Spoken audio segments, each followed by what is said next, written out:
Hey guys, thanks so much for clicking on the video. This is going to be Hollywood Divas. This is season 1, episode 8, which is actually the finale. This is the final episode for the season. And then, hang with me because we're still going to they have a reunion, and there's part 1 is actually going to be next week. So we'll definitely be looking forward to that. But, again, this is another one of those finales that, I don't know, it was like, the climax wasn't like bang, so I'm really thinking that in the reunion, a lot of things are going to get hashed. They hashed some things. Anyway, let's just go through it, and we'll talk more about the reunion as I get to the end of the video. All right. Anyway, so the first thing we see all the girls, and they're calling Countess, and it's still this whole thing about the surgery, and they had all gotten together. Countess is still home, so there's a thing about, is she going to make it in to do her scene? Is she going to be able to pull it off? Should we replace her? How much time should we give her? Then it came to a thing where Paula was under the impression that the girls had attacked her because Countess is like, I felt attacked, on and on and on and on, back and forth like a bunch of kids. So Paula goes ahead and calls Countess, girl, Tuesday, we're going to film. Are you good? We only got 1 day left. They only had 1 day. Their budget was only going to cover 1 more day of shooting. And then that was the other thing. Paula's saying, I didn't know they only had budget for one more day of shooting.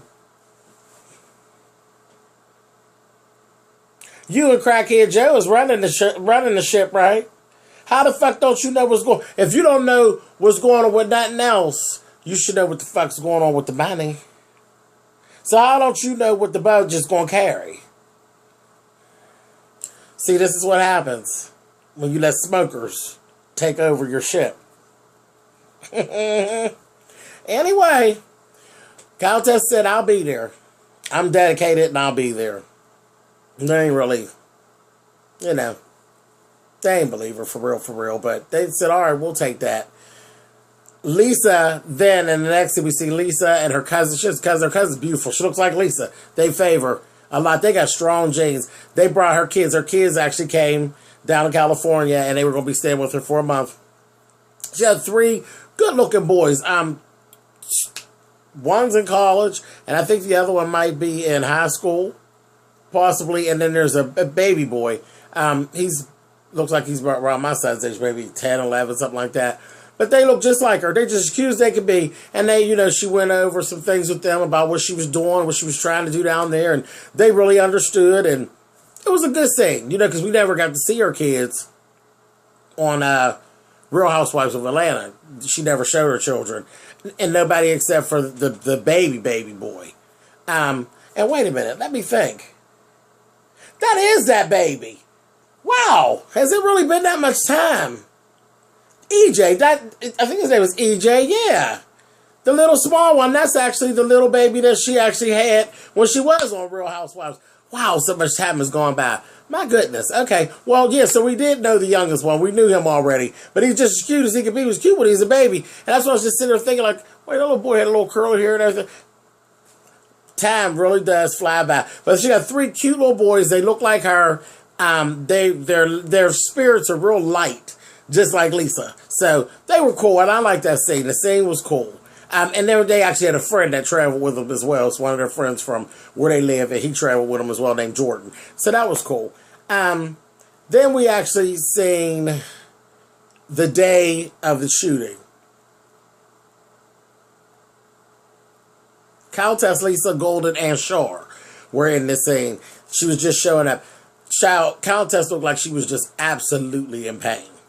Absolutely in pain, but she was there. And she said, I'm here. I'm going to do my stuff. They spoke real briefly about the phone call and how she felt. She said, you know what? I felt like Golden was throwing me under the bus. Period. Then Golden came and she went through her, oh, hey, baby. It was real fake to me. You know how Fonzilla does. And Golden was given, Countess rather was given, get on, bitch. So that was that. She went ahead and did what she had to do.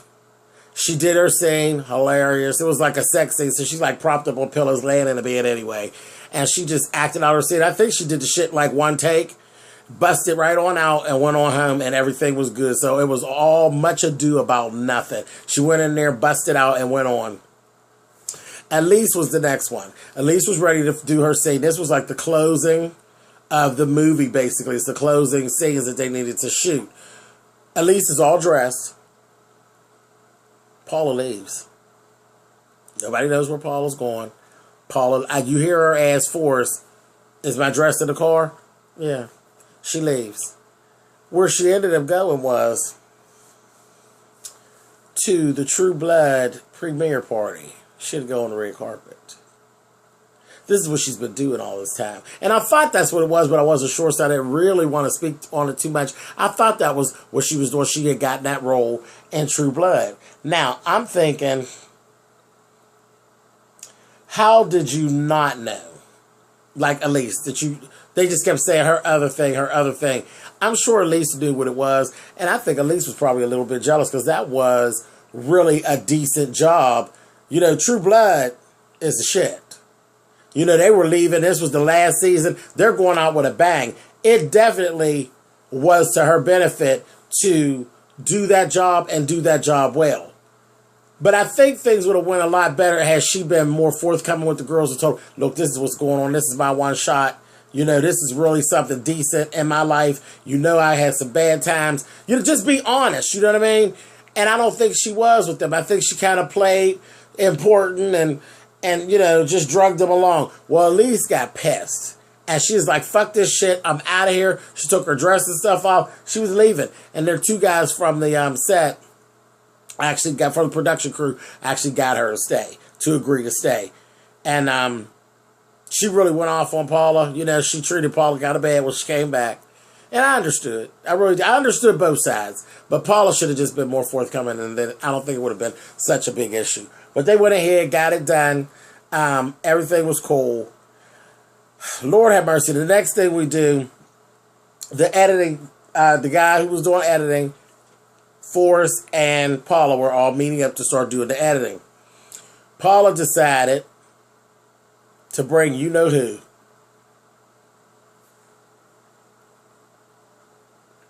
She come up in there with that mother, honey, with her headband and her jerry curl.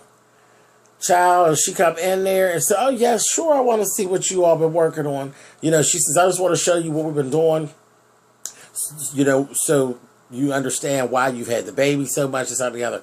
So the lady sat there, you know, she's like, okay, yeah, sure, I want to see. They started showing and having. Little nasty lady sat up there, and I thought they had cleared all the shit up, and I thought they was working on the relationship. She's just as nasty as the day is long. The little thing starts playing, and she said, yeah, this is Elise's, when Elise really shows up, and it's in slow motion instead of that, you know, going ahead and telling her. She looked and said, so this is why you've been spending so much time? This is why I've been watching your son so much time? For free again? See, I like you following your dream and all. But see him, I think he's riding on your coattails. I mean, just rude. Rude. I'm like, who is this bitch? Who are you to stand here and, you know, she's not a bitch that I would ever want to do anything for me. Ever. Ever. You know, because I just can't, and that's why I try to be a very self-sufficient person. I really don't like to ask people for things because it's that type of shit. Really, lady? She cut up so fucking bad till the other editing guy asked to be excused from the room. That's how bad she was cutting up. And Forrest was like, this is all bullshit. You know, he took as much as he could, but you know, Forrest can't take too much of her. Her and that Jerry girl about wears him thin. You hear me? So he just kind of, she basically said what she had to say, and she ended up actually getting up to leave. And Forrest gave her, I love your new teeth. I said, oh. He really do go after her mother, and she gonna turn around and grin. I said, oh, she's a bitch, honey. But it was just a mess. It was a mess. And then, Paula sitting there with a tear in her eye, because again, that's her mammy. So what you going to do? Nothing. Nothing at all. Last scene, they had a bonfire where they were going to get everything out and hash their things and whatever like that. They went on the beach, and I'm like, okay, cool. This is going to be interesting. They get out there. Elise starts right on off, and she just start letting Paula have it about everything that she did. She just let her have it. Then fucking Golden chimes in with the issues that she had, and then Countess showed up, because Countess hadn't showed up yet. Her brother brought her in. She's still in a little wheelchair and everything. Her brother brought her in, so that kind of gave Paula a little break. Then they went ahead and they started talking about different issues they had. Countess started talking about the issues that she had growing up, because a whole thing came up about growing up, when you're a kid and you need to let that shit go. And that is very easily said, and it's not done as easy. And people who had great childhoods, they really don't understand when a person has had a childhood that is not as great in all the memories or, good ones. And I'm getting ready to go up on my soapbox. I didn't even plan to do this, but I'm going to do it one more time for the season. One more time for the goddamn season. I'm going to go up on the soapbox. Okay. I'm going to share this because Countess was sharing the whole thing about being said that she was ugly and she was fat and she was black and all of this in 227 and how it actually carried over with her. Let me ask this question. Can you tell me why, it's always to other people's benefit. Okay, when I wrote my book, my memoir about myself, and I put that out, then I was told by some family members, you need to stop living in the past. Really? Now, needless to say, these were family members who had done shit to me who actually appeared in the motherfucking book. Duh. Okay? But fuck all that.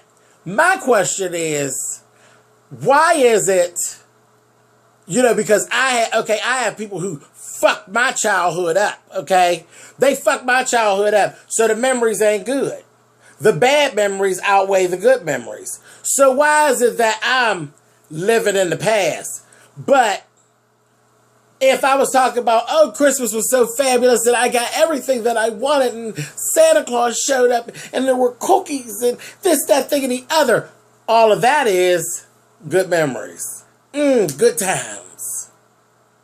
Why is that? Why is that? Especially it comes from you because you're the one guilty of fucking up the person's childhood.